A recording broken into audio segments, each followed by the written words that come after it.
Welcome to episode 90 of the Nerd Rundown podcast. Coming up this week on the show, we have a jumbo-sized episode.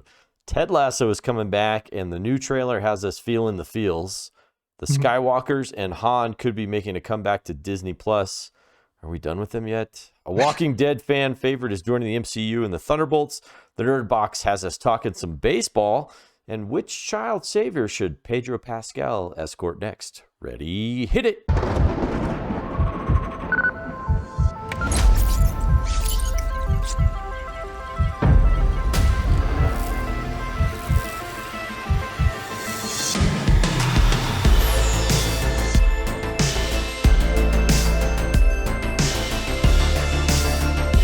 Hey nerds, welcome back to the Nerd Rundown podcast, where we cover the latest in the nerd world of movies, TV, and more. I'm Darren Stemple, and here on the show with me is my co-pilot Eric Hare.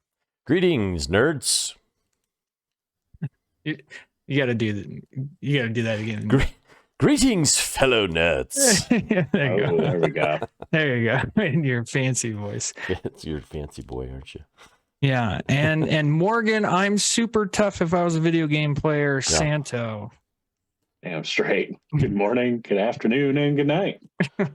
I have to go back to that argument. For those of you who missed The Last of Us Oh, here we go. last week,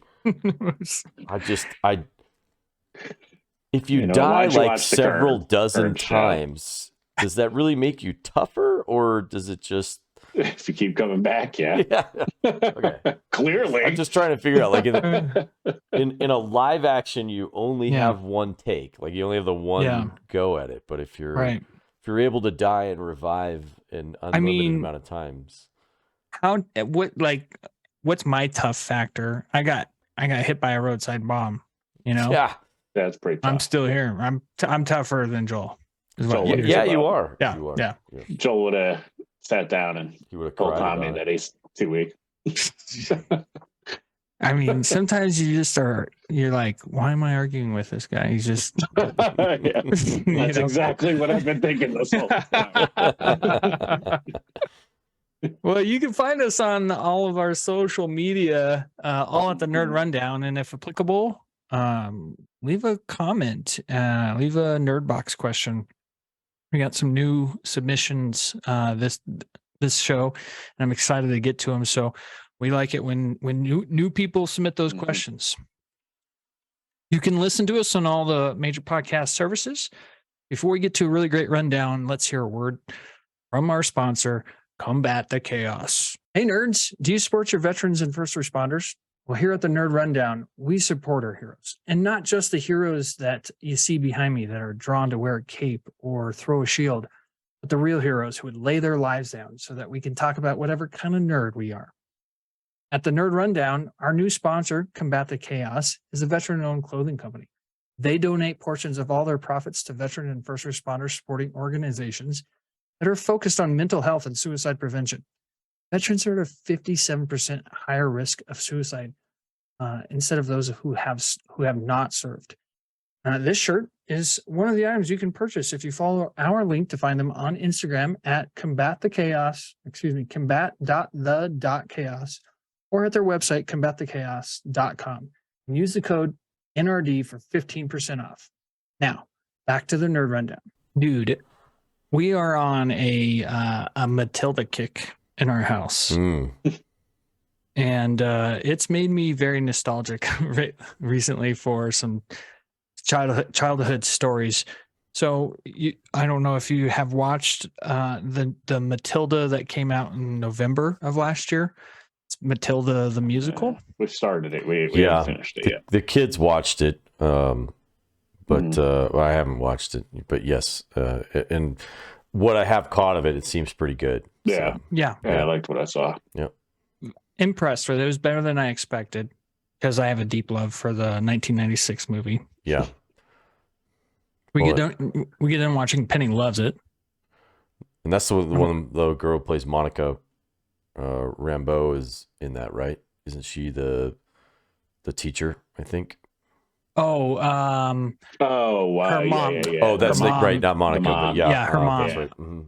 Her mom. She played Captain Marvel in Yeah. Multiverse of Madness. Yeah. Mhm. Oh, On the Illuminati. Spoiler. Oh, Spoiler. Oh, hey, Jeez, hey. more. no. Hey, Let me just spoil. Actually, let me just spoil Multiverse Yeah. of Madness for you. Yeah. Well, it's the best movie of the year, and it's so if you haven't seen it by this Yeah, so point, it's that's on you. That gets me really every on you. every Yeah. single time. That gets me. Anyway, so we get done watching. I'm like, yeah, that's pretty good. And Penny loved it. I mean, those kids are talented. I don't know if you've seen the scene where they all dance at the end. It's magnificent. I did see that. It was terrific. So I'm like, dude, I've got a better movie for you. And so the next family movie night, Friday night, we watched the 1996 Matilda, directed by Danny DeVito, who also starred in the movie as her dad. If you want really good nostalgia vibes, just go watch the trailer for Matilda. Yeah. Man, just like the old school trailers with the trailer voice guy, and it's amazing. Anyway, we're watching that. I'm starting to kind of get emotional because I'm like, all the nostalgia is kicking in, and Penny's just locked in, loving it. It's a better movie, by the way. We still do prefer the 96 Matilda movie. But man, I just started thinking about Roald Dahl and the impact he's had on my life. Charlie and the Chocolate Factory, James and the Giant Peach. Big one for your family. Yep. Yeah. Even your dad. Your dad's like a huge. He's a Willy Wonka fan. The book though is still pretty good, and even I think he has a soft spot for the Johnny Depp Charlie and the Chocolate Factory. He'd say, "Stop mumbling, you mumbler." So I don't know. Roald Dahl has he had as big of an impact on your guys' lives as not only mine but now my children. So it's really great to see. But is Roald Dahl no? No, I wouldn't say he has as big of an impact. Not that he doesn't have an impact, because I mean I love all of that. You know what I mean? But it's not like, I don't know. Like, I'm not like, all right, I got to show James and the Giant Peach to my son. I got to make sure. Maybe you should. You know what I mean? I got to make sure. I mean, don't get me wrong. It's a great movie. It's just not on my list. Oh, man. You know, I wanted to. I get it. Tough character, so he doesn't watch The Last of Us. You are like a little bit younger than us, you know, so maybe just in that generation. I'm not going to be able to bail you out on this, Darren, because I don't. Maybe you're too old. Yeah, I don't have. Yeah, exactly. Maybe I'm too old. Mm-hmm. I was not. I was never a big Willy Wonka fan. That movie was a little weird for me, and I just was not. Wasn't for me, and. We'll beep that part out, Dad. Yeah, the Matilda, I didn't have. I don't know. That one never. Oof. I never watched it. I never saw that one. James and the Giant Peach. I've never seen that one. So I honestly have seen almost nothing. You've never seen James and the Giant Peach? I have either? not. No. Oh, yeah, but you also got to think like first stop motion movie, right? There. Yeah. But you also got to think like I've seen that because I was a kid when it came. You know what I mean? Yeah. Like I was at the age that it was.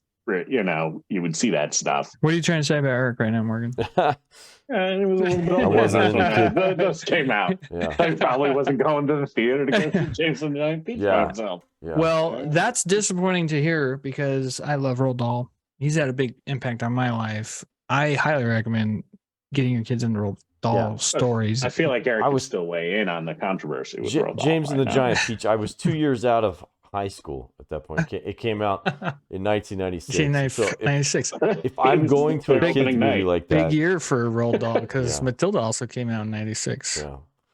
Oh man, well that's sixth grade for me. That's like he called up the movie phone guy to see what was playing, and was like, "James and the Giant Peach, let's go." Yeah.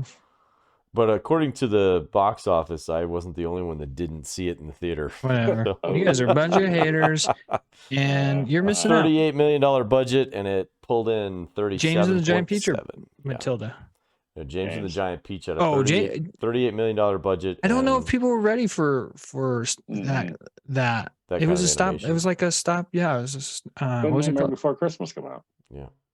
Well, I think that was like the big one, but it was also Tim Burton. It was weird. You know, James and the Giant Peach was like a boy inside of a big peach, which is weird. I guess now that I say that out loud. Weird. Yeah, I would definitely say it's weird. Well, here, let me ask you about the next thing. So I know Morgan's a hater and won't go see it, but Eric, well, before you speed ahead, the controversy is, and I saw I was gonna say, are we not talking about the censorship? My understanding is that they want to. they want to censor it, and so they're offering a censored version, but and kudos to them, it's a smart move to make. They're probably going to sell a truckload of those books, but they've relented in some respect, and they are offering a classic version of the book, which is the way the author intentionally for which book? All of his books. All of his works. Yeah, they were going to edit all the works. Yeah, they were going to edit all of them and make them. They were going to bring it up for the modern audience, whatever that is, whatever the modern audience. Yeah, I think they were, because it's the current year. They were doing sensitivity checkers, is what they were. Yeah. It's the current year, and because it's the current year, you have to support the current thing. Yeah, it was like, I think one of the examples was, there's a witch in a book, and they call the person an ugly witch. I don't know if so they removed the word ugly, but kept witch. Yeah. I think I'm flying the right flag out in front of my house, but maybe not. I don't know. I don't know what the current thing is. But anyhow, I support the current thing, whatever it is, because it's the current year. Sure. And all that. So thumbs up. Yeah. I could tell because you support Ant-Man. I could tell because you support Ant-Man and the Wasp for some reason. Well, Ant-Man and the Wasp, right? Quantumania. Yeah. Gotten as bad of reviews as any MCU movie out there, even more than Eternals, Thor: The Dark World. Yeah. We've been excited to see it. Eric, you saw it opening night. I saw it Saturday. This past Saturday. I really, really enjoyed this movie. So did I. And I don't know why there's so much hate for it. Can I ask you questions from a person who hasn't seen it? Absolutely. Yes, go ahead. Fire away. Because I know we kind of talked about this last week. And do you think, like, in perspective, because one of the issues I had with the latest Thor was there was just too much comedy. Did this movie do that in anywhere where, like, there was just comedy when it's like, why are you interjecting comedy here like they did with Thor? It's like, this isn't really meant for comedy. Like, let's have a moment here. Well, first of all, if the comedy in Thor and Love and Thunder was good, we would have not had any complaints. Right. It wasn't even good humor in Thor it wasn't funny. No, it was. There are funny scenes. There are funny characters. Yep. There are lighthearted moments. Both the beginning of the movie is delightful. It's a great Paul Rudd, moment, and then there's also several moments during the film that you have tension that's built up, and you could either break it with action or you can break it with humor, and they break it with humor in some instances, but there are times they break it with jokes and stuff. But I'll say that I described it to Darren, I think, as it's a phase. To me, it was like a phase 1 Marvel movie, so if you happen to like the standard Marvel superhero formula, which I do, then this movie is probably going to be for you. If you're looking for something deeper or more, then you're probably going to have that attitude towards it. I mean, they did advertise this as the next most important thing since Endgame. Would you say it is? Or would you be like, I don't know? Like, because when you think Endgame, that was the end of the whole first saga, you know what I mean? Like, that was huge. I mean, I get why they're saying that. From a MCU impact perspective. Yeah. I mean, it's nothing else has come out that's had that kind of impact, Levity. I mean, the best movie of the year, Multiverse of Madness, that had universe impacting stuff, but and you were introduced to the multiverse in this particular instance, and so with this one, you're going down to a realm that's at a different level, still in the same universe, but at a different level. It's its own universe. Yeah, I guess that's probably true. It's another realm. Its own. So yeah, like I said, I enjoyed the movie. You know, I did. Directed a really great, entertaining Star Wars movie. Yeah, It felt like a Star Wars movie to me. That could be. Yeah, it could be. I mean, I liked. I think the reason why they're billing it as that is because you're introduced full on introduced to King the Conqueror, or a variant or variants of King the Conqueror. You know, they. So we don't know who Prime King is yet. Right. Yeah. So we think that we may be introduced to that particular character, but there's no real proof that that's the guy, you know, because of the way things kind of play out. He's a time traveler. Yep. Do you see that happen, like, with Marvel moving forward? Like, do you see that becoming an issue? Like, if they're like, okay, we get another, let's say we meet some other Kang. Like, do you see them doing like, gotcha, that's not the real one, but this one might be? Like, do you see them trying to pull that trick too many times? No, because of what they do in this movie with the after credits. Yeah. In the post credit scene, they kind of nail that down. I think it's made very clear. There's a lot of them. There's a lot of them. Yeah. So and so it gives what I think it actually does is it because I actually went back and rewatched the He Who Remains clips from Loki.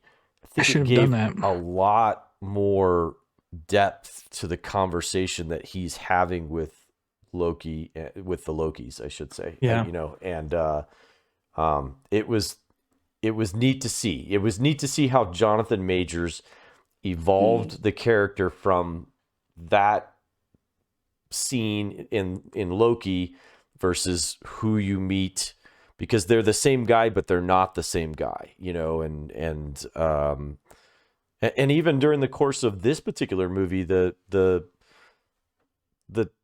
Kang that you meet in this he's a different guy when you first meet him, to where, you know, then a little bit later it's just different. He's deceiving at first. He's deceiving people at first, right, before he lets the real monster out. But go see it. Don't let critics be the reason you don't see it. Critics, now that you've seen it, like, have you gone to see any reviews where they bash it? Yeah, I watched the Critical Drinkers version of it, you know, and I can see where he's coming from. I don't agree with it, you know. But again, I don't disagree with his take on it, which is that it's a generic Marvel superhero movie, and I'm like, I'm okay with good with that. Yeah, I'm okay with a generic super, because I think that's what's gone wrong with the other stuff, is they drifted a little bit too far off of the reservation, if you will, or off of the you know, the formula. They drifted too far off the formula with Eternals and with some of the other stuff that they've kind of come out with. You know, really the Spider-Man stuff was great, and everything after that has been really, really difficult. So I think. Well, I mean, that's not entirely true. There was more theatrically, I should say. Yeah, theatrically. Phase 4 was a mess theatrically. Absolutely. The shows were hit or miss. You know, we'll just say that. Yeah. So I don't know. Darren, what did you think? I mean, have you watched any of the critics reviews or anything? I went back and read a couple reviews. Did not agree with them. Again, you know, I just didn't go into this movie with like the expectation I was getting an in-game level movie. Yeah. And I wasn't of the expectation I was going to get some deep introspective biopic, you know, basically. Yeah. It's Ant-Man. It's Ant-Man. Yeah, it's exactly. It's Ant-Man. It's a dude who talks to ants. Yeah.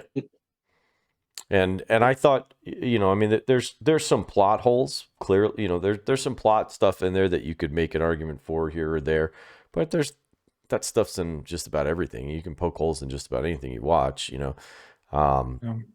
Yeah, sure. Michelle Pfeiffer's character, maybe she should have warned him, you know, about going down there, you know, because you can go back. But honestly, when they wrote the second movie, they didn't know what they were going to do with the third one. You know, they had an idea, but originally Kang was not supposed to be introduced in this movie. They moved the introduction from a different movie into this one, and so that forced their hand where you can't really go back and retcon. I mean, they could just pull a George Lucas and just read, put out an Ant-Man and the Wasp special edition, and it's got all the stuff where she actually does warn them about what's happening, what they're going down into. Half hour of extra footage. Yeah, exactly. I mean, I do have some serious problems. I disliked a particular element of the MODOK character. I loved the introduction of the MODOK character. I loved everything about it until you get the reveal of the MODOK driver, if you will. Sure. And at that point I was like, okay, we could have done better than this. Like this, to me, that was just like kind of absurd. But I have to go back to what the comic looked like, and it wasn't far off from what the comic looked like. And it's an absurd idea in and of itself. Right, in and of itself. It's an absurd idea. And so it's fairly accurate to the comic books. And so you're careful when you're a comic book fan, or if you're careful what you want, careful what you ask for. Like, hey, I would really like to see MODOK. Yeah. Well, this is what MODOK looks like in real life. And it's a little weird, and it at first it was funny. But then I did like the last scene he was in. I did chuckle that. That was funny. Yeah, he definitely stuck out as a sore thumb in this movie. There wasn't growth from a lot of characters or any characters in it. No. It's an Ant-Man movie, dude. Yeah. Inside the quantum realm with aliens and Kang the Conqueror. What do you guys want? What more do you want? Who was I'll tell you, David Dasmalkian, as always, is my favorite. I was going to say, how do they keep coming up with these like cute AF monsters? It's just like, oh my God, can we get more of that little itty bitty character? Drink the juice or whatever. Drink the ooze. Drink the ooze. Yeah, drink the ooze. This guy has 7 holes. It's like, he's like, that's true. That's true. I do have 7. Oh, Morg, you're missing out, buddy. One thing you did miss out on back in the day. Go see Ant-Man and the Wasp. Yeah, go see it. Form your own opinion. Yep. It's great. It's very entertaining. Somebody, I think maybe you, Eric, said phase 1 and 2 absolutely fits into that phase. Yeah. And that phase 2 was a banger of a phase. Guardians of the Galaxy, Winter Soldier. So this is just to make it clear, I think, if anything, this is not the first phase 1 and phase 2 stuff was usually, the hero's introduction. You get the backstory and you learn who the hero is. In this case, you're using an Ant-Man and the Wasp, although the Wasp doesn't really do much in this movie. That was another kind of. I wish she had more to do. I do too. I wish she had more to do in this movie. But this was a vehicle to give you a backstory and a introduction to a villain, and that's what they used this particular movie for. So you actually got a what's the phrase I'm looking for here when you not the hero's journey, I guess, or whatever, but maybe it is. It's from his own perspective. He might be a hero. He is, yeah. So this is really just a vehicle to introduce everybody to Kang and kind of give you a sample of what he's potentially capable of doing, and it's terrifying. It's really terrifying. Very terrifying. Yeah. And Jonathan Majors is amazing as Kang. Yeah. And what's interesting is play that a subtle anger and subtle like villainy so good. Yeah. And what's really interesting to me is that the stuff he does is not all that different from what the time enforcement folks do. He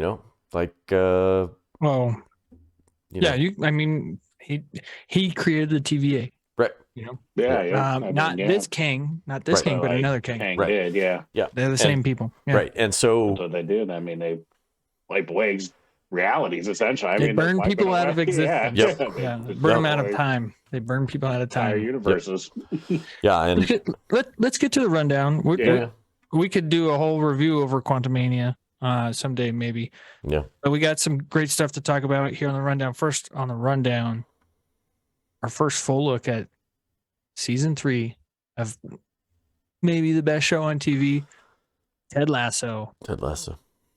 Oh man, I love this. I love this show so much. And a trailer that was like a minute and a half, like 5 lines in the whole thing, and it's in the last 5 seconds. Yep. You didn't get anything, but you got so much. And the best thing you got from it was just like that good feeling you get from this show. So agreed. Eric, I know this show is big in your house. Yes. Huge Ted Lasso fan.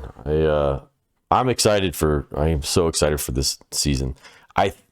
The first season I didn't even know about until after it was complete. And then my dental hygienist, Lana, turned me on to it. She's like, you need to watch Ted Lasso. And I was like, all right. So I watched it. And I think I told this story, but I started watching it like with Stace at like 8:30 at night, first episode. And then she fell asleep after like 2 episodes. And then I proceeded to stay up till 2 a.m. and watch I binged the entire series in that night. And I was like, oh my gosh, this is amazing, so. Yeah. And then Ted Lasso, season 2, I kind of did the same thing. I waited till it was fully complete. And then I watched it all in one sitting, and found out just at the season finale that I had been hit with a ransomware attack and half my servers were all gone. Oh yeah, so that's right. I remember that. Because I went to play the last episode and it's like the file's not found. I'm like, the hell it isn't. I downloaded that thing, So I go look and I'm like, no. So wait. Yeah. So anyhow, cannot wait. So I'll be watching this one on the weekly when this starts to drop for sure. So yeah, looking forward. I thought the trailer was great. Yeah, I love seeing Nate. I'm hoping for a redemption story. I don't think they'll let us down on that. So I'm hoping so, but we'll see what happens. Ted's gonna break him down, isn't he? He's gonna break him down. It's what he does, man. It's what he does. I got a question for you. Are we gonna see? Are they gonna win? Will we see them win? No. God, they just made it up. They just made it up to the season. You don't think we're going to let them get end on just being number one in their league or whatever? I think they'll stay. What is it? Relegation? I thought it was confirmed. It was the last season. I thought what's his name confirmed that. Is it last season 3 or season 4? I wasn't sure. I think season 4 is the last season. Yeah. But anyway, more.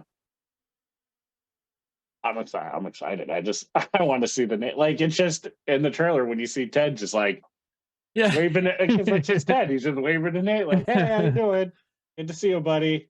No, I'm really excited to see where this goes. And it's just you're gonna be laughing and crying, and it's just one of those. You guys turned me on to it. I didn't watch it before, and then I turned it on and finished it. And I couldn't wait to finish it. Yeah, I was very apprehensive because of it's soccer. Like I freaking hate soccer. Right. Well, and for a non-soccer fan, the magic of the show, isn't it? Like I'm like well, and to me, I was like, the beauty of this soccer show is that in the first season there's almost zero soccer, which I loved. Yeah. And then even the soccer that you do see is like entertaining. Yeah. Like even when they were like good, like something good happened, you're like, goal. Especially because they have to teach Ted the rules, and I'm like, well, perfect. Because I don't know what the hell's going on. Exactly. I'll learn right with you there, Ted. It looks like all the reports are saying they haven't officially said it's the end or that it's going to continue. That it seems like it's going to be the end, but there's no official word. Yeah, they'll get one more season. It's too massive. It can keep going. Episode 10 last season. That was her dad passed away episode. Mm-hmm. Oh yeah. That episode had everything. That was a top 5 episode of all time for me. Yeah. Yeah, Morgan, we make good suggestions here on the Nerd Rundown for shows you should Any good watch. Star Wars shows you've been watching? Yeah, there's a little show coming up, up for some awards this Did they season. mention it at the Star Wars celebration? Oh, that reminds me. I did watch on the airplane on the way home. I watched. I started watching Wakanda Forever, but I did watch everything. We're gonna get to that. We'll get to that. We'll talk about that later. Yeah, save that. We'll get to that. They did probably mention it at Star Wars Celebration last year, Morgan, but this year at Star Wars Celebration, big rumor is that they are going to announce that the original trilogy, Big Three, Princess Leia, Han Solo, and my man Luke Skywalker, that they're going to get some short films. I don't know what that means. There's not a whole lot more detail than that. There's not any detail on whether this is going to be old Han or, Right, obviously Leia's. Is it going to be young Leia? What could it be? Are they going to get Mark Hamill back in the black outfit with the green lightsaber? What are they going to do? I don't know. Sebastian Stan. I'll start with you, Morgan. What do you think they're going to do with these? Please be Sebastian Stan, actually. Yeah, if they do that, I want them to be younger. Maybe fill in more of that gap of the in-between time that we don't really see, at least in live action, I guess, if they're going to do that for them, and recast. Don't try to deep fake it or whatever. Recast it. If people use the Solo guy, I feel like you have to. Sebastian Stan would be perfect. And what's her name? I think it'd be Stranger Things girl. Oh, Millie Bobby Brown could be. She could be pull off a young Leia, I think. And that'd be sick. There you go. That's what you would do. But I don't know. But but personally, no, they just shouldn't. There's just so much that could go wrong here. Yeah, I just don't Yeah. At least it'd be short. They got to work in how the princess actually knew Obi-Wan this whole time, so maybe that's what they're going to do. They're going to work that in. I feel like they worked that in at the end of Obi-Wan Kenobi. But Eric, what do you think about some I think OT the same Big Three? thing I've said before. I'm done with the Skywalkers. I'm done with Han Solo and all them. I'm like, let's Even just. Rey Skywalker? It is.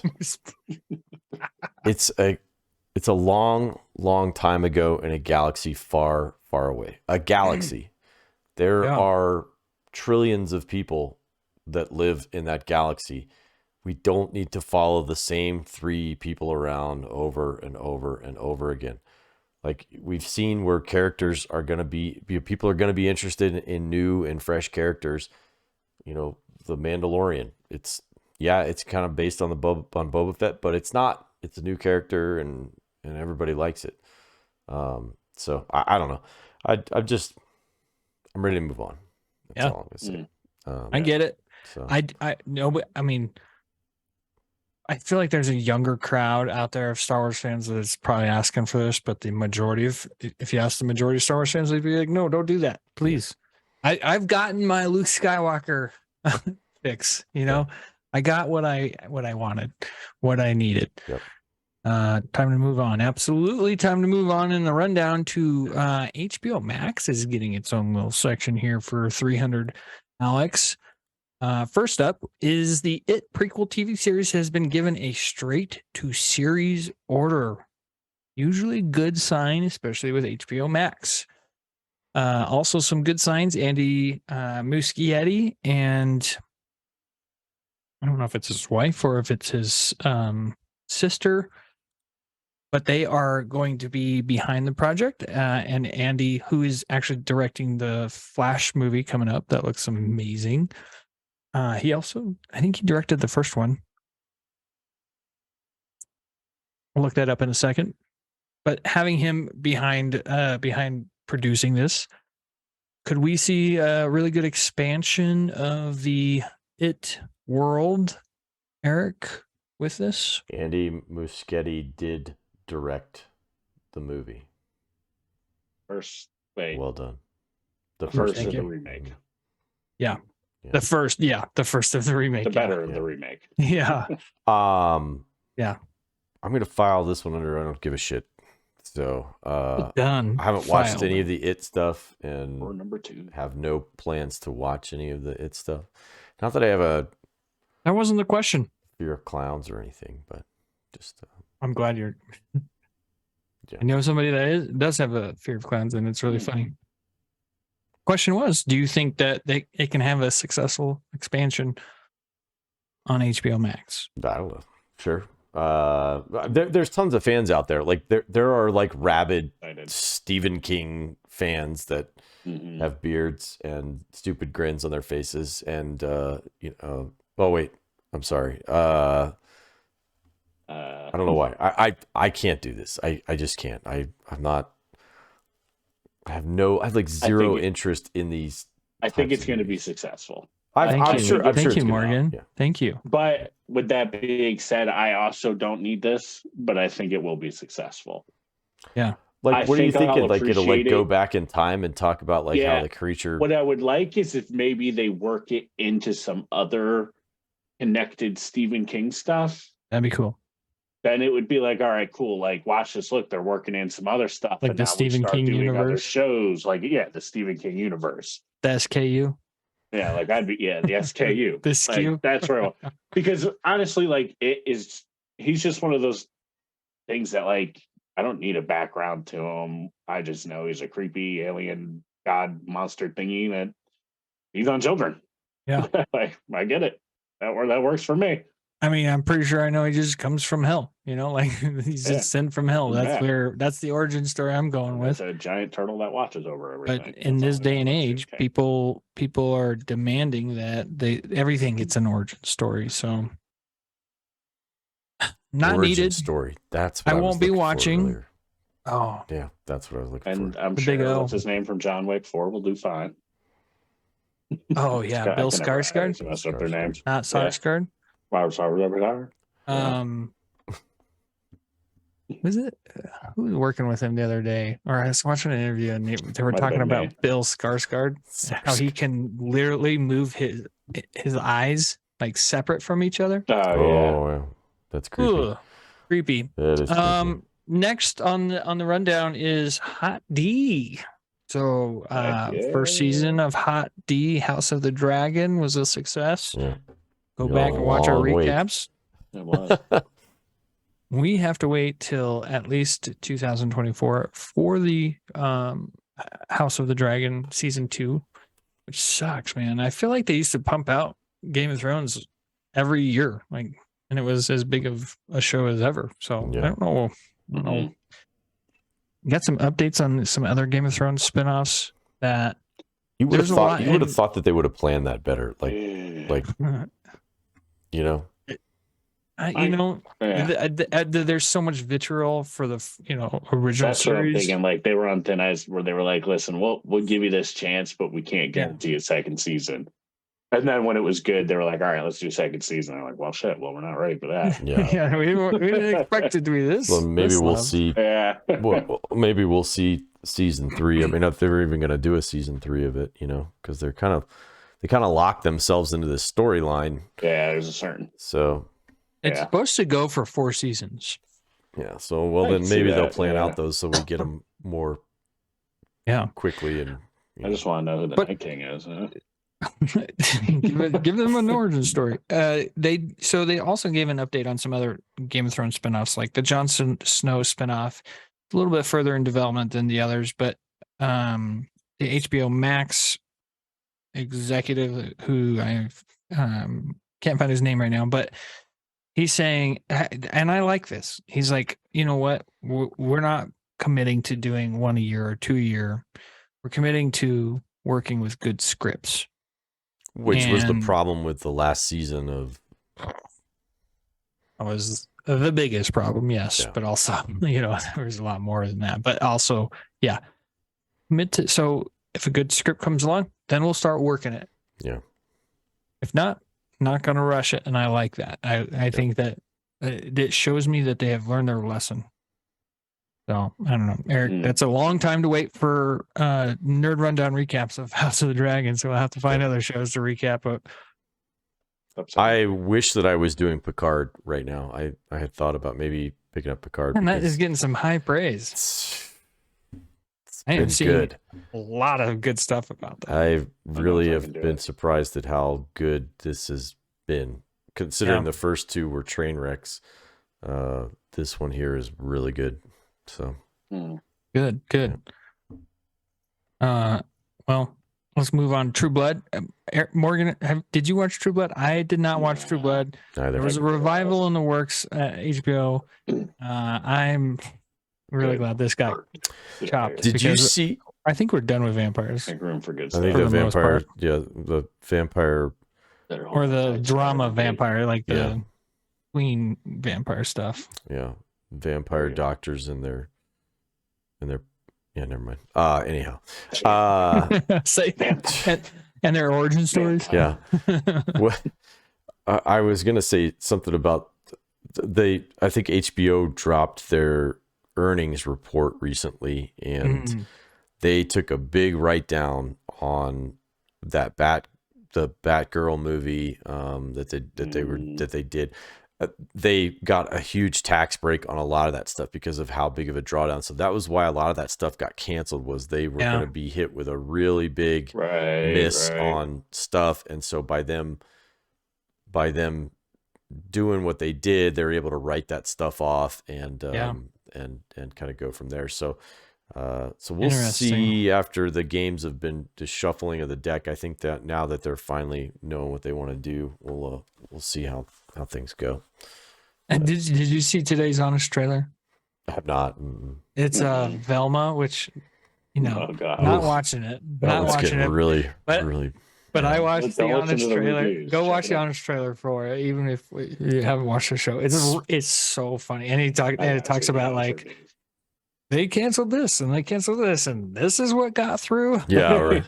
Yeah. Did you see? Did you guys watch the South Park clip with Harry and Meghan? No, I need to. Watch it. You need to watch the Harry and Meghan episode. I was watching that episode just because I was like, I haven't watched South Park in forever, but I need to watch this episode from what I hear. It is brilliant. It is absolutely brilliant. So on our privacy. I can only imagine how funny. Oh yeah. I need to go find it. So good. Alex, I'll take MCU updates for 800, please. Yeah. First up, Okay. the Daily Double, Stephen Yun. Stephen Yun from The Walking Dead. Glenn has been cast in a major role in the upcoming Thunderbolts movie. Morgan, who did they cast Stephen Yun as? Something Asian. Well, maybe not, actually. Yeah, I guess not. Yeah. I don't know. Like, I had nothing in my head. I was looking at like top 10 guesses of like fan theories. I don't know, and they're saying that it seems like he's not just signed up for a one-off thing either. Like it looks like he's going to have some important role moving forward. So, and that's what throws me. Like I can't picture. Like I saw, like somebody said the South Korea version of Captain America, and I can't remember the name, and I'm like, but that doesn't sound like somebody that would be like a major role in the MCU moving forward, you know. Maybe another version of like a Doctor Strange or something. That'd be cool. Well, the biggest Asian Marvel character that I can think of is Amadeus Cho, who's the son of Dr. Cho, who repaired Hawkeye in Avengers Age of Ultron. She created that. Oh yeah. She's the one like the skin, yeah. She basically created skin. That bed, yeah. And he's very closely tied with the Hulk, but he's younger in the book, so I don't know. Eric, what do you think? What do you think, Steve? He's gotten a lot of acclaim recently. He was in Nope. Obviously, his role on The Walking Dead is where he got his fame. Is it good to see Stephen Yeun in the MCU? He's a good actor. I enjoy him, and I think he's got to play a hero of some sort, because I just don't see him in a villainous role, at least not from the past, my past, but or my past experience with his kind of characters and stuff like that. But who knows? I mean, he's an immensely talented actor, and I'm looking forward to seeing him. I've missed him a great deal from The Walking Dead. He got out of the show probably at the height of everything. It really did. Unfortunately, his death. The introduction of Negan, I think. Right? Yeah, basically. Yeah. So, but yeah, he looks good. Which I think it was end of season 6. I think you might be right. Yeah. So, but yeah, I haven't even watched it. I think he'll be. I'm not sure, because there's a lot of those dudes coming back from the we're going to be talking about like Bucky Barnes, U.S. Agent, Red Guardian, Yelena Belova, yeah, Florence Pugh. Ghost from Ant-Man and the Wasp. Yeah. Mephisto. Maybe he's Mephisto. Let's go with he's Mephisto. I mean, at some point we'll start it now. He's Mephisto. Yeah. So he's got to come along at some point. Yeah, it's a great cast. Iron Fist. Well, and I guess Harrison Ford. An Iron Fist. Say again? Iron Fist. What about it? Do you think they could make him Iron Fist? Stephen Yeun? Yeah. Well, I think they did introduce an Asian Iron Fist recently in the comics, because everybody was all up in arms about Danny Rand being a white boy. I don't know. I mean, they could do it. I don't think that's what they cast him as. I think it's either that or somebody from the Cosmos, and could be Sentry. I don't know, but and Sentry's been teased as being the villain. That's the rumor. I shouldn't say teased. Yeah, the rumor. Well, that would be interesting if they do put him as the villain. That would be. I'd like to see it. Yeah, I don't like to see it just because I have such fond, fond memories of that. But he can. He obviously doesn't need my approval. He can play whatever the hell he wants to play. So be the best goddamn villain you can be. I would appreciate it if he calls us first. Yeah, we'd at least give us a heads up. Let us know next time. Right. Next on the rundown, big get for Marvel. I think Stephen Yeun, up and coming. He was in. Was he in Parasite? Was that one Best Picture? No, he was in. In another movie. Nope. And then there was another movie. Okja, I think is what it's called, or something like that. Okja. Oh, I don't know. The OKJA. Yeah. I'm not sure. With the hippo or whatever, that weird little creature. Yeah. I feel like there was another movie he got really high acclaim from. I don't know.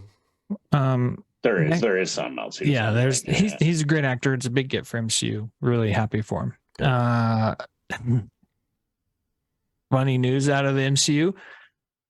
If you watched Hawkeye, you saw Invincible. He's the voice of Invincible. He's the kid.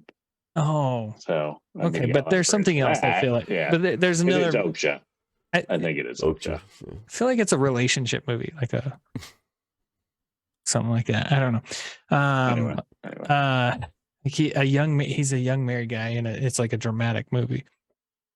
Anyway, if you watched Hawkeye, you saw the Broadway production of Rogers the Musical. And now it's been announced that coming up in 2024, there will be the Rogers the Musical at, is it called Marvel World down at Disney World or whatever? Marvel Land, Marvel Arena? At Disney World, they have, yeah. Yeah. So they're going to have Rogers the Musical. A real live action. I can do this all day. Yeah. Well, doesn't Clint take his kids to see it? Like he takes the whole family into the city to see this movie and stuff. So not his wife, just the kids. That's right, just the kids. Yeah. So. And it's funny because he turns his hearing aid off. Yeah. So you can't hear it.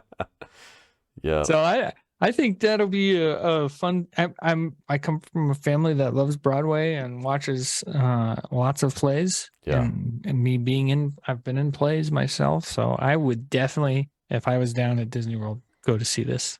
What about you, Eric? I just came back from Disney. Yeah, no, I would like to see this. I really would.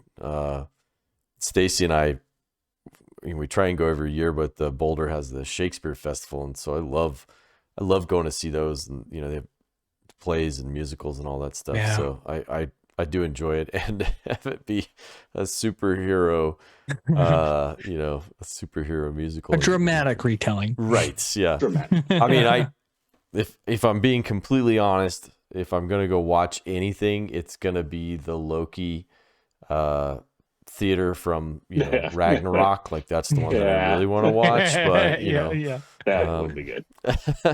That would be good. But yeah, Rogers the musical does sound pretty good. I think that'd be pretty great. So I'd love it. Morgie, would you go watch it? The only thing that's going to upset me about it is if like I'm watching a Marvel movie someday and I'm like, what the hell is going on? And somebody goes, you didn't watch Rogers the musical, right? Disney? I'll be like, damn it, no! Like that's what's going to be. No, it's all tied together. I'm not going to go out of my way to see it, but if we happen to be going to see it at the same time, yeah, I'll see it. Yeah, it's not something that's I'm gonna be like, I'm going down to Florida to see Rogers in the musical. Musical. Like I'm taking the family to Disney World, and I think I can catch that Rogers in the musical.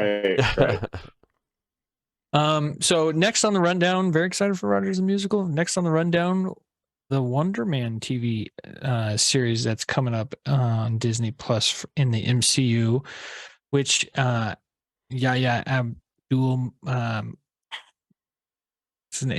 Mateen, I think, is playing the Wonder Man himself, but his brother, the Grim Reaper, was just cast. And the actor that is cast in the role is Demetrius Gross or Grosse. I was like, why does that name sound so familiar? And I went and looked him up. If you're a Fear the Walking Dead fan, you would know him from that. I did not watch that. And then there was something else he was in. I was like, nope, I haven't watched that either. And then I got to 13 Hours and I'm like, oh yeah, he's on the security detail. He's one of the guys on the security detail with the mustaches. And I'm just like, man, this guy, everything he's been in, he's been highly acclaimed. So I think this is a good get. I don't know, Eric, do you recognize him from Fear the Walking Dead? Not from Fear the Walking Dead, because I never watched it. Although I do know, because he was in the first season, right? I think he started out with the first season, because I do remember the character. I think if I'm thinking of the right guy, but he was on The Rookie. Also, I recognize him from a guest. That's spot what I meant. He did on The Rookie. I was going to ask Morgan Fear the Walking Dead, and you The Rookie. Yeah, I recognize that one. Fear the Walking Dead. Is he the dude that they meet in the first season, like in the lockup area or whatever? Is that the same guy, Morg? Is that who I'm thinking of, or am I thinking of the wrong guy? No. Okay. No, not the same guy. Okay. That's just a racist statement. I've watched. I watched 3 episodes of that. I think, and that was it. I couldn't get into it. He's in a much later season. Oh, okay. Yeah. Well, the guy had a beard. That's all I remember was the dude had a beard. So he was also in Lovecraft Country. If you've watched that, that guy has Jonathan Majors in it. Got a really high climate. It looks like he's dressed up in old man makeup in that. So good get for the Wonder Man TV show. Grim Reaper is a pretty cool little character. A lot of heroes have cross paths with the Grim Reaper, to include Captain America, Spider-Man, recently Black Widow. I'm sure there's others out there. I think he's fantastic. He's fought the Fantastic Four. So I just love seeing these like not so big Marvel characters, not so well known. Like Wonder Man is a great character. Glad he's getting his due. Grim Reaper, his brother, great character, little fun character. Not something you would have, as a movie villain, but as these TV shows are a little bit more grounded, to get to smaller local villains. Neighborhood stuff. Yep. Yeah. Yep. All right. So moving on in the rundown, I put this on the rundown as not knowing that Eric had seen this, but I'm glad he has, because now we can have a discussion around it. Everything Everywhere All at Once won the Best Picture at the 34th Annual Producers Guild of America Awards. And usually this is the best indicator for Oscar night, what will take home the big awards, usually win here. So, Eric, now that you've seen it, do you agree with the claim that it's getting? Well, I did watch it on the airplane. It was really, really terrific. And I'm glad that I watched it on my phone, or like on like a place where I could rewind stuff, because there were scenes where I maybe missed them saying something or whatever, and so I rewound it back, or I didn't quite digest what happened, and so I was like, oh, I need to go back and see what that was, what was going on. But I don't know. I mean, clearly the best movie of the year is gonna be Multiverse of Madness, but for the second place, that's why I don't get where this nominations go. It just makes no sense. It just is the best. Full circle. I Yeah, love it. yeah. So, in all seriousness, this movie, it was one of the best movies I've seen in a long time. It is terrific from beginning to end. The growth, the character growth.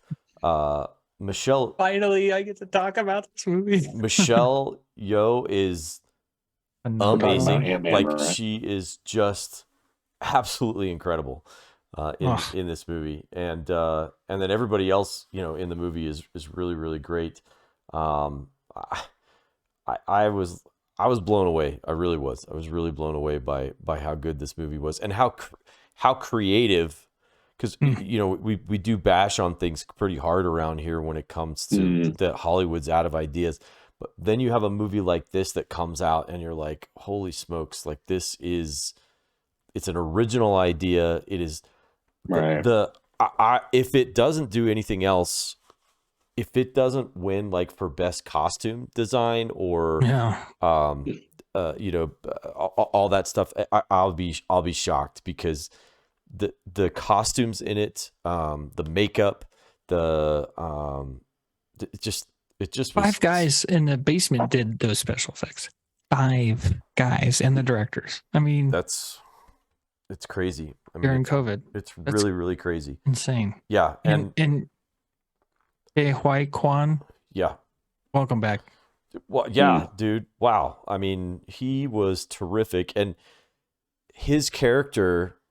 Again, we do love Lost around here, and I know for sure Darren's favorite character is the Constant and I feel like his character is very similar to his character, like he's the anchor in every one of her realities for the most part. He like anchors her in every single one of them, and it just is. It's just spectacular, and the relationship between the two of them, like I said, how it grows, and then their daughter is phenomenal. The grandfather, I love that dude. I cannot see him as anything but the guy from Big Trouble in Little China. But seriously, every single time. But I do love him and everything that he worked. His body of work is just tremendous. So yeah, all in all, I really loved it. Thank you. I really do hope that this one wins. It's not that there aren't other really good films out there. I mean, if Top Gun Maverick, I was like, for sure is going to win Best Picture, and then I watched that movie and I'm like, yeah, crap. Not crap, but like just like Top Gun Maverick saved the cinemas. Huh? Yeah. I think the irony in that, and I don't know if you guys watched or not. If you haven't watched, you should take 10 minutes out of your day or night, and watch Tom Cruise's speech that he gave at that producers awards, because he gives about a 10-minute speech. Lifetime Achievement Award, didn't he? Yeah, and he he thanks, and you can really see even from the get-go, and I had no idea that Taps was his first movie. I didn't know that.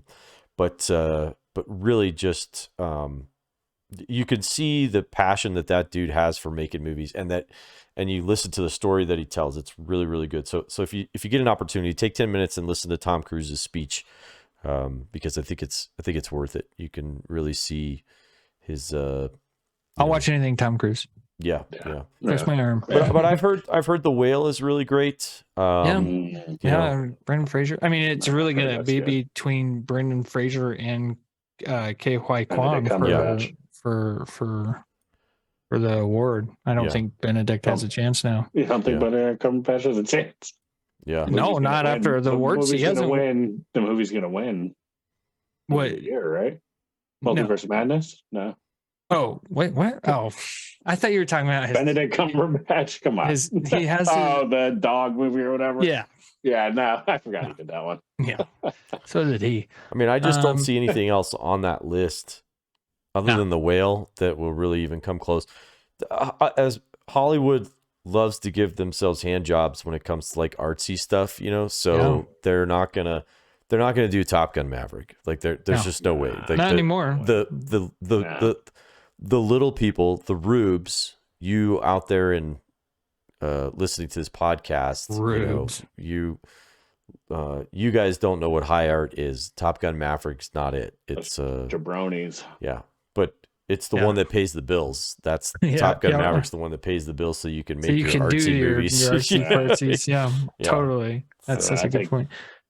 I think the next movie we're about to talk about is going to win this year for 2023. Cocaine Bear. Well, we're not there yet. We're talking about Cocaine Bear already. I want to just finish this off with something about Everything Everywhere All at Once.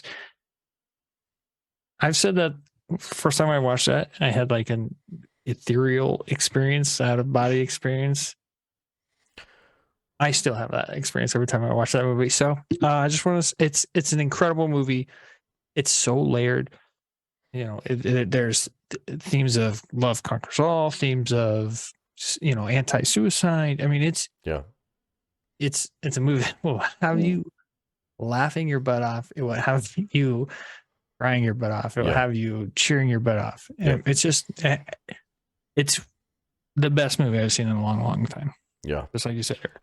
And the interesting thing about it is, I joked about the Multiverse of Madness, but this is the best Multiverse of Madness movie you could ever. I think the People's Choice Award, they didn't really know what they were voting for.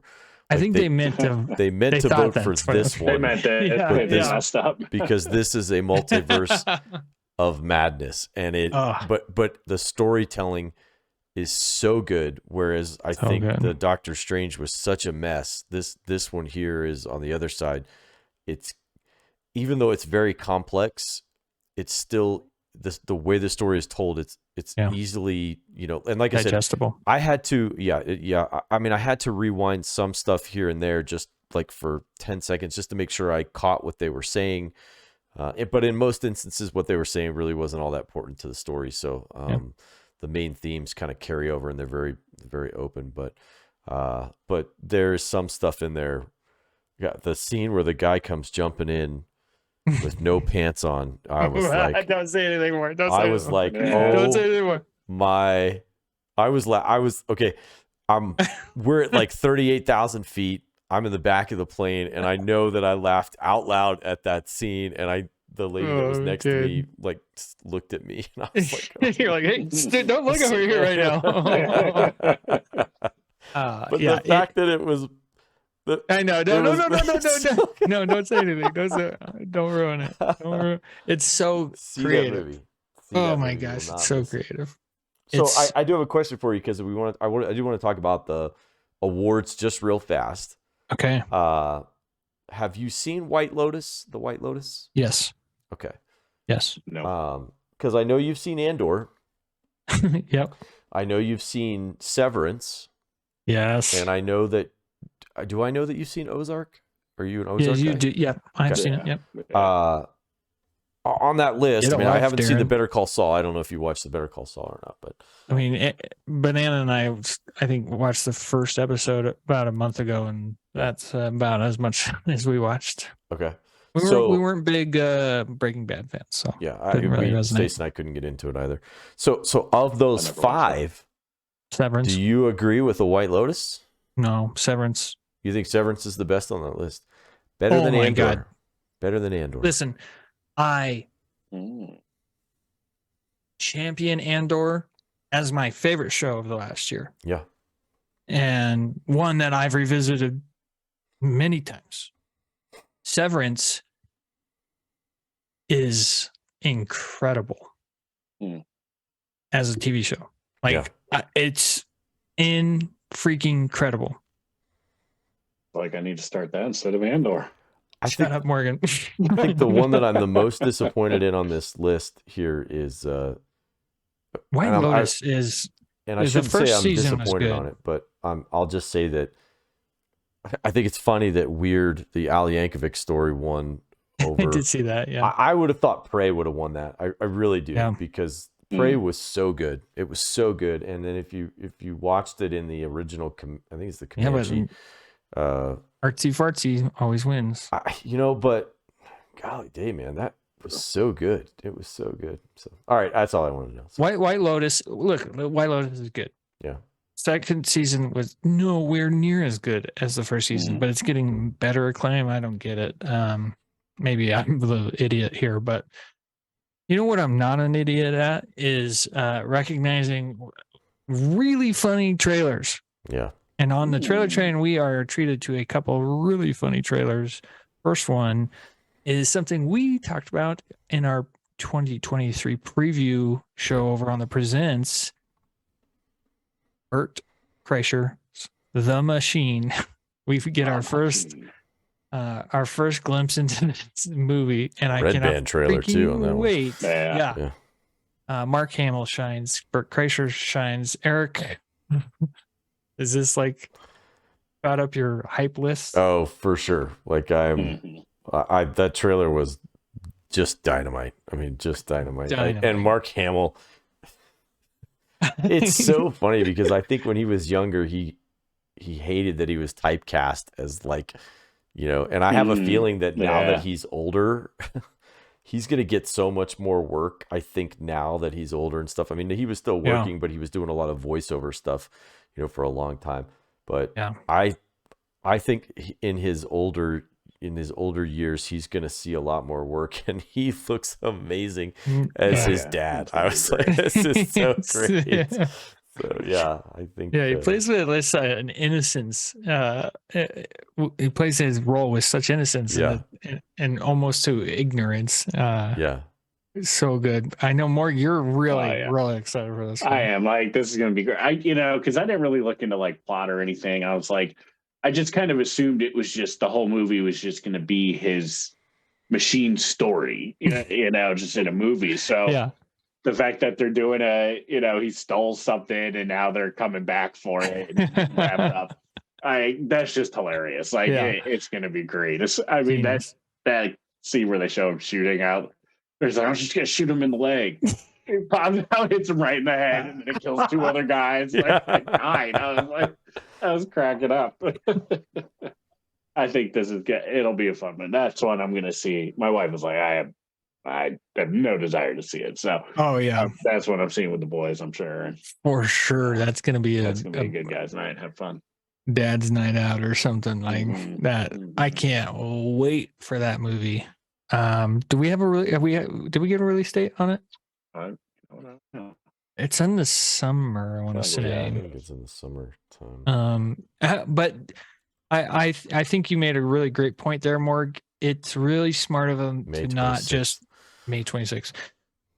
It's really smart of them to not just rehash the machine story, and they revisit it in a way that's really smart. Mm-hmm.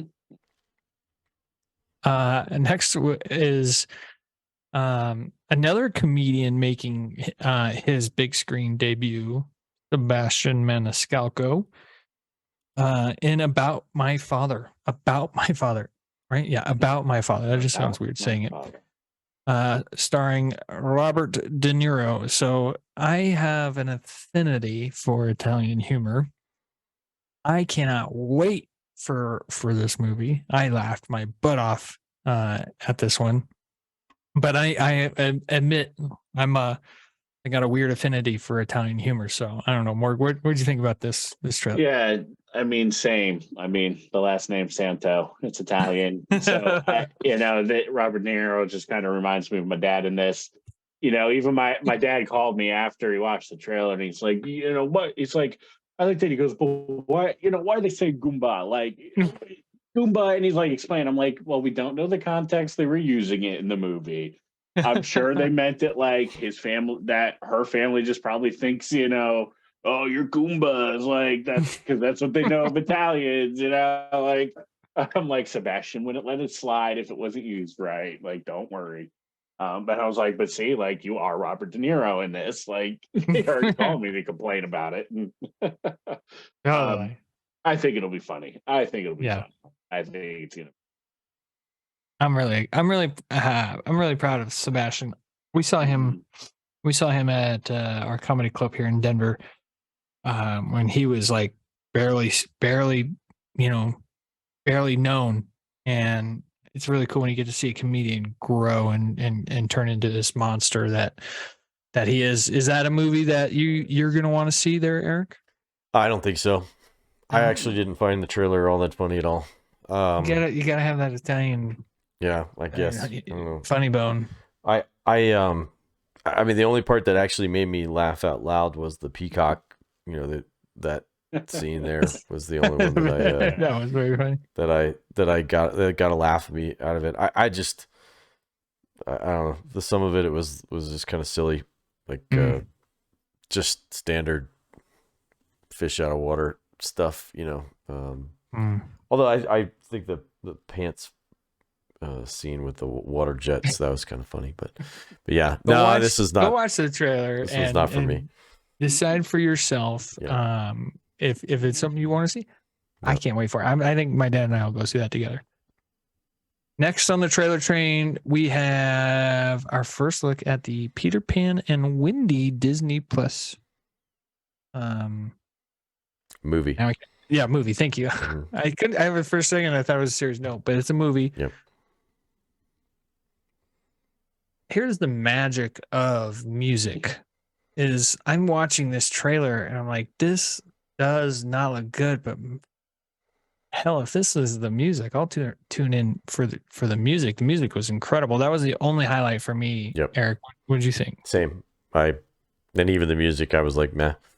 I mean, not that it didn't sound good, but it wasn't enough to get me interested in this one. So it wasn't enough to get me interested, but it was enough for me to be like, I feel like I'm enjoying this because of the music. Like, the magic of music will do that. Yeah. No, I'm good. I think, I'll just keep it at that. I'm sure the kids will like it. Morgan, what do you think? So, I have my Peter Pan complex. I love Peter Pan stories. I mean, I'm going to say, I forgot you're a Peter Pan. I'm going to say they lost me at the Girls and the Lost Boys. I think they showed that. I was like, the whole point of getting Wendy is because they wanted a mother-like figure to read stories. And so when it's like, so what? I was like, I'm out. I'm done. That's because the people who write this have never actually read the original material. Boys and getting Wendy. I was like, all right. But I'll probably end up on. Yeah, I mean, I think we're probably gonna have a Friday night family movie night out of it. Yeah, like that's what that'll be. We'll put it on at some point and check it out. Penny's never really gotten into any of the Peter Pan stuff because it's been more geared towards boys. So I think they're trying to open it up more to girls with putting Wendy in there, and who knows, maybe it's a good story. Let's get to the nerd box. There's a really big rundown, really exciting stuff in there. Very excited for Stephen Yeun. Cannot wait for Ted Lasso. Everything, everywhere, all at once deserves everything. First up on the rundown, like I said earlier, we have a couple new submissions, and this one is from Meg's husband, Johnny, who is a baseball nerd in his own right, it sounds like. His question asks, are they ruining the game of baseball with the new rules? For example, clock for the pitcher and batter, etc. He says, or Meg says, this was actually from Johnny. He actually asked, why did they ruin a game of baseball with the new rules? And I changed it to, are they? And he's like, no, there's no question of, are they ruining it? The answer is yes, they are ruining it. Funny little back and forth between husband and wife there. He also listed several other new rules, but those were the main ones. The clock for the pitcher and batter. I'm gonna pass it off to you first, Eric, because I know you're probably the biggest baseball fan here. Yeah. I only like baseball when it's the playoffs. I cannot stand baseball until then. Yeah. So tell me what you think about the new rules. You know, I'm not sure what the other. Well, I think there's the rule where they have to like check the guy's hands after like the pitcher's hands and all that stuff. Yeah, it's like something. some weird stuff, you know. Yeah. The pitch clock does not bother me. It really doesn't. I sent a video off to the chat thread, you know, for everybody to watch, but this video it's a minute and 30 seconds long, or a minute and 50 seconds long, something like that. And it shows the difference between this one pitcher, Baez, who pitches for the Cubs, and then this other guy who pitches for the Dodgers. And in a minute and 50 seconds, the Baez guy throws one pitch in a minute and 50 seconds. Like he's up there, he throws the ball over there, he throws the ball over there. The other guy from the Dodgers gets the entire 3 up inning. He gets the whole inning, gets 3 up, 3 down, and the inning is over with in that same amount of time. So I don't have a problem with it. I really don't like the state of pitching in baseball as it is. I hate the bullpen stuff. I hate that the guys only they've got pitch limits and they only go, 100 pitches per game. And then after that, the guy's going to pull them no matter what, it's like throwing their arms out. Like Nolan Ryan, good old days. Nolan Ryan could pitch, all day long. All those old baseball guys could play, they pitched, hundreds of innings a year and it was no big deal. But so I don't know. I don't have a problem with that. And I also don't have a problem with the timer for the batter too, because a lot of the times those guys are, the only guy that I could think of you could cut the timer out was Nomar Garciaparra, just because I liked watching the ritual that guy went through every single time the bat, gloves. Dante Bichette had a really good big ritual too. Yeah. Along with Nomar with his gloves. Yeah, with his gloves, adjusting. tap his feet and all this different stuff. It was crazy, all the stuff that he did. But the guy was a great ball player. So everybody was like, whatever, do what you gotta do, man. So, yeah, it worked. Yeah. So I said I don't want to go all Savannah Banana and change the entire rules to the game like they've done. But what they've done has been working. It has been it draws a lot of fans and people seem to enjoy that. But I wouldn't say it's a mockery of baseball, but it's just not serious. It's not serious baseball, like a lot of purists believe, I guess. So, and I'm definitely not a purist. But have you guys watched the Savannah Bananas? Have you seen them at all? No. Yeah. So if you get a chance, look up the Savannah Bananas. They're fun. They're great. and all that. They're the ones who have they do dance routines in between the games or in between the innings and yeah. They can have fans come out and pitch. I have seen that. Yeah, and they limit their games to 2 hours. Baseball. Yeah, their games are 2 hours no matter what. And they have a lot of really cool, innovative things for it. So I wouldn't really call it baseball, but all those guys can play. They're all good ball players. They all throw the ball hard. They all hit the ball hard and all that good stuff. So they're all good players. But they just kind of decided that they wanted to go in a different direction. So what about if they got rid of the ump and did digital strike zone? Yeah, I don't have. I honestly, I don't have a problem with that. Really don't. Me either. I think it's going to be more accurate. Although from what I've seen, those guys are pretty accurate as it is. Like the dudes at that major league level, the behind the plate umpires are really, really good, with the exception of one guy. There's one major league umpire that I think I can't remember what his name is, but he is awful. And everybody knows it. Everybody knows it. Yeah, everybody knows that guy's the worst one. They're human just like everybody else, and I think I have to kind of retract that. I don't like that because there's the umpires are a human element to the game. and they are part of the game. So, you know, I feel bad for that kid who pitched that perfect game. I think he was played for Detroit or something like that. He pitched that perfect game, and the guy blew that call at first base and lost it for him. You know, but that's part of it, man. It's just part of it. So another job lost for them robots. Yeah. Yeah. Well, I don't know about you, Morg, but I'm all for speeding up the game of baseball. Yeah, that's my biggest problem with baseball. That's all. I think like the Savannah Bananas, you can kind of compare them to the Globetrotters, like the Harlem Globetrotters, because it's like, you know, they but instead of playing the Generals. That's what I said. Did you say that? Said they're like the Harlem Globetrotters. Oh, I didn't hear you say it earlier. I'm sorry. Yeah. Thanks, they are. But instead of playing the Generals, the Generals, you know, instead of playing the Generals, they come to your town and they play your local baseball team, you know, and and you know, so it's kind of neat, but yeah. Anyhow, a lot of bananas in Savannah. Yep. That was a really good question. We like our sports questions. Yeah. Please send us sports questions. Love talking. We are all a nerd in our own way.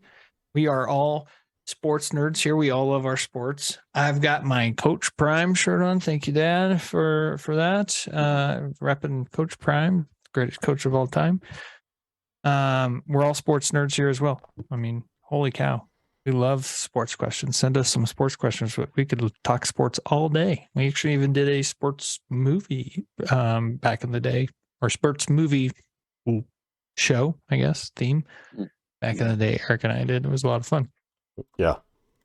Just because you like lightsabers doesn't mean you can't like baseball bats. Yeah, that's right. Kayla Marsalis, new first-time submitter of the NRDbox questions, and then a really great one. He says, it's kind of the it thing right now. What child savior should Pedro Pascal deliver to safety next? Answers and discussion could range from Harry Potter to Jesus, and what role Pedro would play if you were cast in the films. I'm going to start with the man who thinks that Pedro Pascal is a big old wussy. Wuss, yeah. Well, hold on. First of all, yeah. That's a little out of context. That is not what I think about. Exactly what you said. So you said that like verbatim, like that was himself. Pretty sure that came out of your mouth. I will say, majority of the time, though, we tend to see him losing a fight, and he get beat up by the mountain. Oh, he did. Yeah, the Viper. Yeah, that was crazy. Yeah, I don't know. Like, can we get just something new, maybe? Like, no, it's the it thing. You have to like the new it thing. You have to like the new thing. Morgan, you have to like it. Say it with us now. Yeah, we like the current thing. We have to like it. Yeah, we have to like it. We support the current thing. We do support the current thing. And the current thing is we are living in Pedro Pascal's world, because when you listen to this episode, and this episode is live, another another Pedro Pascal Protecting the Tribe show is out. I mean, could we do it? Could we do it? No, I don't want to do it. Do it. Official like Terminator reboot with Pedro Pascal instead of having him be the Terminator. John Connor. You want him? Well, that would work out well, because he could be shot over and over again, and he could be tough. He would be the tough guy that you need. We'd get to see him being tough in that. At least he'd be super tough. I don't know. See him tough. Okay. Yeah, so I don't know. Like, I don't want the John Connor baby. Yeah, I think that'd be a cool little story. Yeah. After what's her after why can I Sarah Connors, after she dies, maybe she dies as a young Sarah Connors in this world, and Pedro Pascal sent take care of the past Connor. To take care of baby John Connor. Take care of baby. I'm in. I'm sold. I'd watch it. I'd watch it. Yeah. Eric, what do you got? I was thinking the Never-Ending Story. He could be, like Atreyu, yeah. And then somehow he gets to ride Fangor, or Falcor, or whatever the guy's name is. Yeah, so can he be Falcor? It'd be like what is it, the CGI his face on the front of that dragon or whatever it is. Yeah, on the front of him, man. Be funny. Just hate how he had like bubbles on his back. That's the one I'd go with. Is the Never Ending Story. It's one of my favorites. And I'd watch it. I think Pedro would fit in nicely, working against the nothing. Trying to hold off that wolf and all the bad stuff. So I'm sure his hands. I'm sure in that movie Pedro Pascal's hands would be so tough. So tough. He could so just tough. hold on. So you got to be tough to hold on to Falcor. Yeah. Big old dog. That's a personal favorite of Banana. The Never Ending Story. Yeah. Love that movie. Love it too. I love those answers. I'm just in for anything Pedro Pascal does, especially when he goes back, in time. I burp. As he goes back in time to protect a baby John McClane. That's the diehard we get now. Baby John McClane. Yeah. Baby, nice. a bald John McClane. Gotta protect the baby. Baby John McClane. I'm sure Samuel L. Jackson figured out how to time travel, and he knows that John McClane is very important, and he sends Pedro Pascal back to protect from we'll go with Christoph Waltz as the youngest Gruber brother. Or when was John McClane born? Like in the 60s? Maybe he's like a Nazi that's hidden, and I don't know. We can brainstorm this a little bit now. I'm thinking about it. We could work it out. Is there any superhero stuff he could have done? Pedro? Can we work him into or John Marvel? McClane? Marvel? Yeah, can we work Pedro into the MCU? John McClane did do some superheroes. Or the DC universe as a father figure protecting somebody? We got to be able to work him in Marvel somehow, right? Well, we already did the Iron Man. That's kind of the storyline of Iron Man 3, right? I mean, he's got that kid. Yeah, so let's go. So I guess he's got to go DC. Yeah. No, that's good. Namor.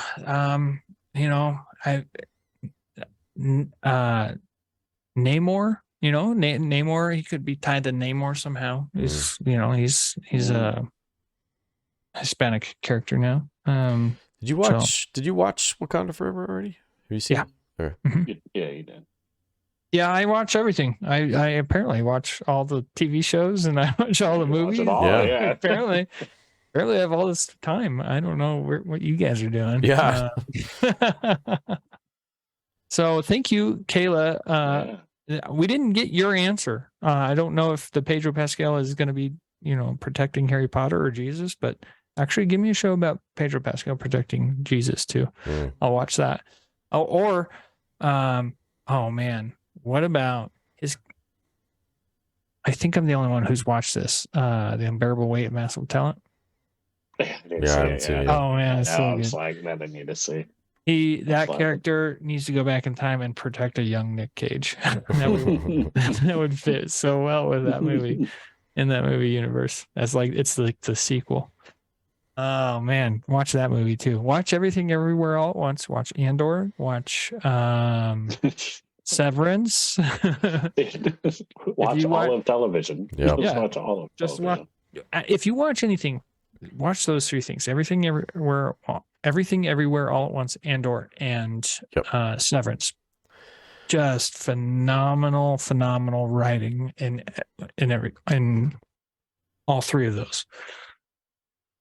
Just the past year, the fact we've gotten all three of those in the past year is just that. And Top Gun Maverick, we were talking about, top nerding out moments in 2022. I've already nerded out so much in 2023 from Everything Everywhere All at Once, from Severance. There's been a lot of good stuff already in 2023. Looking forward to more. Well, we think movie of the year Oscar for next year, I'm calling it, is going to be Cocaine Bear. I'm just gonna Obviously. say that now. I mean, duh. Man in the machine, we'll see. Yeah, I think I'm Neck and neck. It's gonna be a tough fight. Yeah, You know what? I'm putting my money on the machine. it's gonna be Multiverse of Madness again. I really one of am. the best. I really best am looking trailers I've forward to the watched in a long Cocaine time. Bear. I really am. It's getting really good reviews. It's getting good reviews. Yeah, Well, it's not Not trying to that be we pay anything that attention it's to not. this. Like it's straight up yeah, what you know you- what it's meant to be. giving Yeah. you exactly what you expect. So, Like when you sit down to watch Sharknado, you know what you're doing. Yeah, exactly. You know what you're getting into. So what is it? The line from the airplane movie? Those people bought their tickets. They knew what they were getting into. Seriously. I mean, life is about setting expectations. If the correct expectations are set, it's hard to be disappointed. Yeah. Sure. Whether it's high or low expectations, whatever, as long as you're like, this is what you should expect, keep them low or set it at the right level. Ant-Man and the Wasp, Quantumania, go in with just like normal Marvel movie expectations. Yeah. Yep. Okay. Don't go in with Endgame or No Way Home level expectations. It's not that movie. Yeah, it's an Ant-Man movie. Yeah. Enjoy it for what it is. Absolutely. We are going to delay our release of our Nerd Rundown recap probably till Thursday. We're going to record that tomorrow night. So sorry for the delay on this by a day or so, and sorry for a delay on that. But you know what? Eric got a weekend without kids, so it's worth it for us to have him have that. It's glorious. He had a good weekend, so Yep. It's worth it. That being said, see you all next week on the Nerd Rundown. See ya. Bye. Deuces.